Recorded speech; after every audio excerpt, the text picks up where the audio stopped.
A Farmer and the Stranger, Finding Wealth in Simplicity. A Farmer and the Stranger, Finding Wealth in Simplicity. In a quiet, picturesque village surrounded by rolling hills and endless fields, lived a humble farmer named Thomas.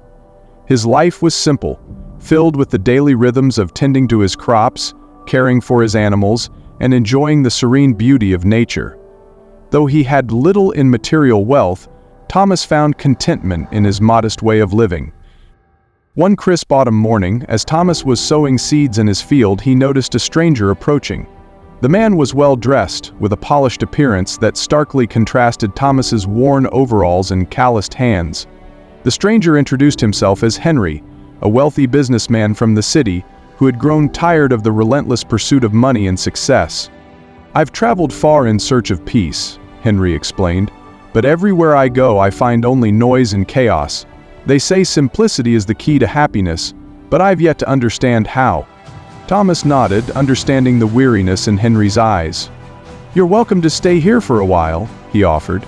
"Perhaps the quiet of the countryside will help you find what you're looking for."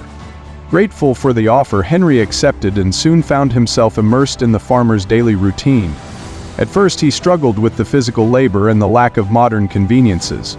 The days were long, filled with hard work, and the evenings were spent in quiet reflection by the hearth.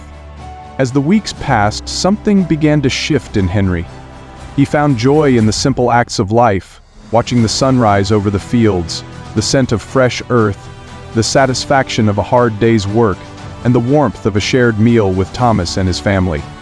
He began to appreciate the beauty in the ordinary, the wealth hidden in the simplicity of rural life. One evening, as the two men sat under a canopy of stars, Henry spoke. "Thomas, I've spent my life chasing after wealth, thinking it would bring me happiness. But here, in this small village, I've found a different kind of wealth, a richness that money cannot buy." Thomas smiled, his eyes reflecting the starlight. "True wealth isn't measured by what you own, but by the contentment in your heart. When you find joy in the simple things, you realize you've been rich all along." Henry stayed with Thomas for several more weeks, each day reinforcing the lessons he had learned. When it was finally time for him to return to the city, he did so with a new perspective.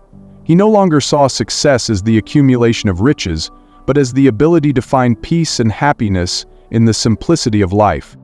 Back in the city, Henry made changes. He simplified his life, spent more time with loved ones, and embraced the lessons of the countryside. And though he still worked, it was with a lighter heart, knowing that true wealth lay not in his bank account, but in the moments of quiet joy and contentment he had discovered. Moral of the story: true wealth is not found in material possessions, but in the simple joys of life, contentment, and the peace that comes from appreciating the world around you.